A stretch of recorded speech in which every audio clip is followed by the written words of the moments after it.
It's Covino and Rich on Fox Sports Radio. We are joined by two-time Super Bowl champion, There he is. 516 tackles, one of the greatest nose tackles of all time, Vince Wilfork. What an intro, huh? What's going on? What man, up? That's pretty cool. You like that? I feel good. Nice. You I feel should, good sitting man. up here with you guys. Yeah, man, looking good too. Thank you. You know, I'm looking at your stats, and again, 516 tackles, one defensive TD. Do Yeah. you still think about that one? Tell us about that one. Man, that one, I fell on the ball in the end zone.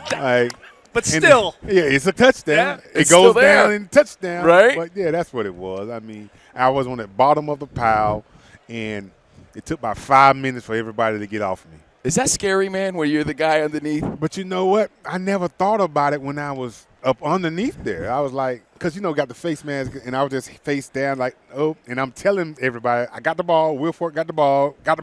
I was just having fun and making jokes about it. I'm like, I got the ball. Ref, I got the ball. Wilfork. That scares the hell out of me. I mean, if you're claustrophobic and all those big dudes are piled on you, that's not a fun moment. I mean, you got to touch that, but those moments being under the pile, not fun. But the thing is, if you under the pile, be face down. Right. Don't face up. Like, no, like that. Now, that would have creeped me out. Right, yeah. But face down, I couldn't see nothing but the ground. Other grown-ass men on top. Yeah. But You're trying to figure out, am I in the end zone? right, yeah. I think so. I don't know, but I got the ball. I have the ball. By the way, Vince Wilfork, no stranger to this week, Super Bowl week.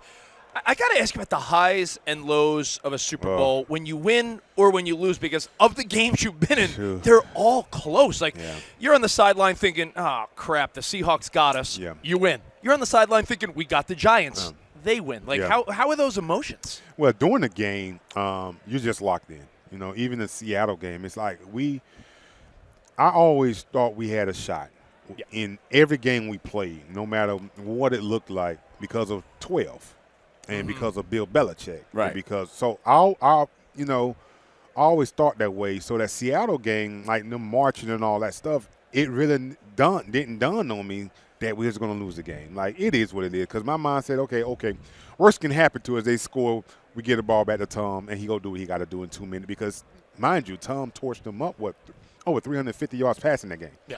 So I wasn't worried about that. So when you're in it, you don't really think about it. It's just like being in battle where no matter what's going on around you, you have a job to do. You have to stay locked in and stay focused in what you're doing, because anything is possible, right? And Malcolm ended up making that play, and do you love him forever because of that play? man, like, you got to love him even more. That's a great football play. Like, you just have to chalk that up, because 10 out of 10 times it's incomplete. Right. It's an incomplete ball, but for some reason, man, a good man was on our side with that one, but a hell of a catch and a hell of a football play. And guess what? I was on the opposite end of that with the helmet catch. Yep. And with the seam route, the route that I think Manningham against Eli, third and long, backed up on the sideline, cover 2, perfect ball right on the sideline. So trust me, I had it twice. Ooh. 2 I lost and 2 I won. So it says you have to take it and you have to just chalk it up to a good football play. And those plays like that helmet catch, I mean, it is what it is. Like 10 out of 10 times, incomplete. Right. Yeah. But that pass on the sideline that Manny threw to Manningham, whatever, that was cover 2, perfect thrown ball, perfect coverage, perfect catch, perfect location. Vince Wilfork, let's talk about the 2 wins. Again, you were with the Patriots from 2004 to 2014, then the Texans after that. Yeah. What was the difference in Super Bowl wins? I think you and Brady were the only 2 to win in 2004 and 14, 2 different decades. So what were the difference in wins? One earlier in your career, one later in your career? Well, I think the difference was, one, I was a rookie, and one, I was a veteran. Rookie year, I basically came in. Yeah, I played and all of that stuff, but that really wasn't my defense or my team. I wasn't that, I had others in front of me. I was waiting my time. Now, my last one, that was my team. Did you not feel as part of it, though, looking back? Yeah, because, I was a young buck. Like, I was a rookie. I had guys around me that's been in the game for so long, like, Vrabel. I got Willie McGinnis and Brewski and Rodney Harrison. So I had guys around me that's been playing for, a good while that was their their team and their deal, so they were veterans. And you're sort of like cheering with them, cheering Absolutely. them on, Like, hey, but you're man, still part of it. I'm still part of it, right. but the last one that was my team. That was my defense. Those guys I basically brought up. I helped them. I taught them. That was my linebackers. That was my secondary. When I spoke, it was like I was like the big brother. And so you got a little taste of everything. Yeah. Winning young, winning older. Losing Super Bowl. Yeah, you got a little bit of everything. When you watch like a documentary, Man in the Arena, Tom Brady, do you get emotional watching those old highlights when it's all in slow motion and they tell like an emotional story along with the games? Well, a lot of times we don't realize some stories behind things, and watching stuff like that, he's like, man, we did that? dang, Tom, you like it puts you in awe because you don't realize how great things were until you retire and you look back on your career. Because you have to understand, as you playing, it's go, go, go, go. I don't have time to reminisce on the play that I made. I don't got time to I don't have time to reminisce on losing. Every week you have to go. But once you retire and sit back and you be like, wow, we did that, or man, I did that. That's crazy. That's when you could kind of reminisce on your career, what it meant for you, the teammates you had, stuff like that, and be in certain situations. You thought it was one thing, but you find out it was so much other stuff going on. It's like, man, I didn't have no clue. So it's bittersweet, It's bittersweet, but it's always cool to look back and just realize what we accomplished over that span. When you see what Mahomes is doing right now, do you get defensive of 12, of Tom Brady? No. Or do you admire what Mahomes is doing? I admire him. I admire him because, Mahomes won me over last year when, Chiefs was not looking like the Chiefs, and, they hit a stride, and Mahomes' game changed. And you see when his game changed, the team game changed. Yep. He basically put that team on his back. He said, I'm going and get it. And I became a Mahomes fan then, but 12 is 12. That's just what it is. 12 That's just what it is. Yeah, he's different. Yeah. Now, speaking of Mahomes, he's going for the three-peat, something that Brady hasn't done.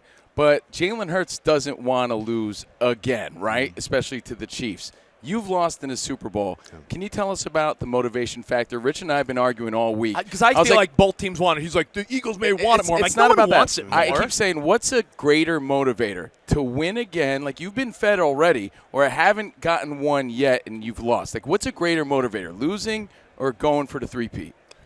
Losing. Because, three-peat, I mean, it's three-peat. Yeah, it's cool. It's history and all that. But if I've lost the Super Bowl, I know that feeling. See, people don't understand. Tell us the feeling, yeah. I can never explain it to the point that you would get it because that's something you have to experience. Losing the Super Bowl is the worst time in my career. You understand? Other team confetti hitting you. You walking off the field. You got to go do media. You don't want to talk to media. You're pissed off because everything you put into it. Losing a game, a Super Bowl, it's like, is it sort of like someone taking your girl in front of you and you have to watch it? You have to watch it. You can't do nothing. That's it. You have to respect it. It's like you're living a nightmare kind of. So I always think losing is a bigger deal than three-peating because three-peat you got two already. And then you might not three-peat, but you might lose one and go. You got a chance to do another. But you losing, it's a big deal. It's a huge deal. So I think the Eagles looking at it in the aspect of, hey, we remember this feeling how we felt losing before. We don't want that feeling ever again. Like, we know we don't want that feeling. Yeah, and everybody's so focused on the three-peat. I'm like, they're pretty motivated too, and they got Saquon Barkley. By the way, as a defensive legend, are you seeing how this guy looks unstoppable at times? Look here. I fell in love with Barkley. I mean, listen, what he's done this year, I fell in love. I don't know if you call me an Eagles fan or whatever it may be, but I fell in love with him. Yeah. Just the way he approaches the game.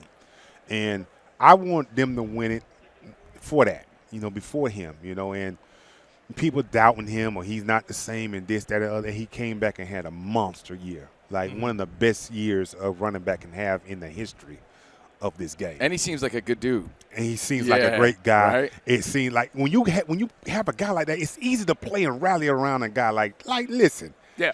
And let's not talk about the Eagles, their defensive front or their offensive front. Like, they have what it takes to win. They do. I believe they're the most physical team. I think they have more depth all on defensive line, and they have playmakers on a defensive line that can ruin the game. Well, as a defensive guy, how would you stop him? How would you Stop approach who? this? Barkley.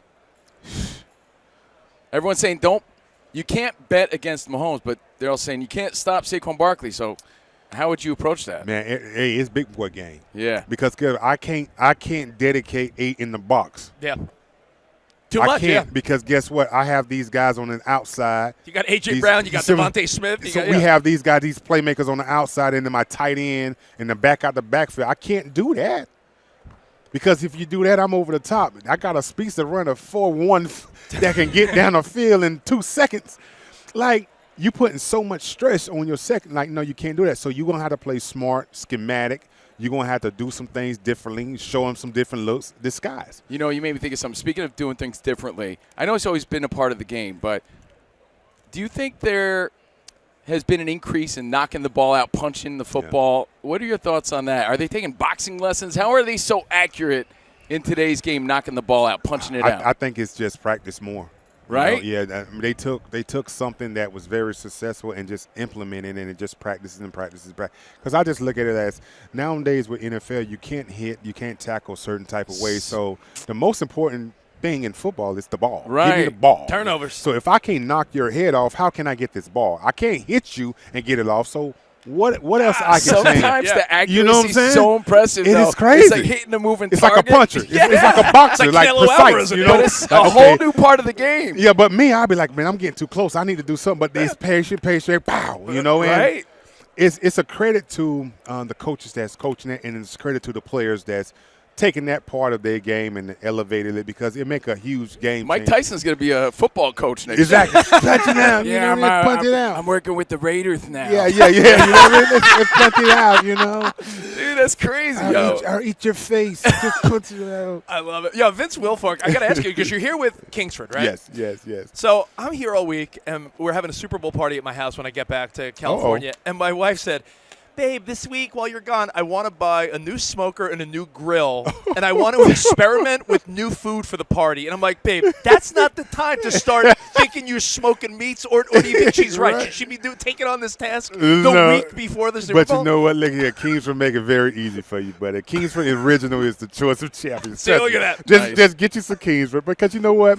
You know, some people think grilling is just all about a seasonal thing. Yeah. Grilling is all year round. I cook all the time because it's the flavor, it's the smell, it's bringing people together, family, friends. And we was talking earlier, just growing up, going to the park and just having that aroma and smell. Oh, yeah, you knew what time it was. So it is perfect time. This is perfect time for you and your wife. Yeah. All right, get Kingsford on board. Go get your Kingsford for game day preparations and make. But it makes it so simple and easy because it brings so many people together. Food and football. It's like an amazing collab, you know, when it comes to that. Vince, I got to ask you, what happens if someone tries to man your grill? Is that a foul? Can you take over another man's look grill? here, man.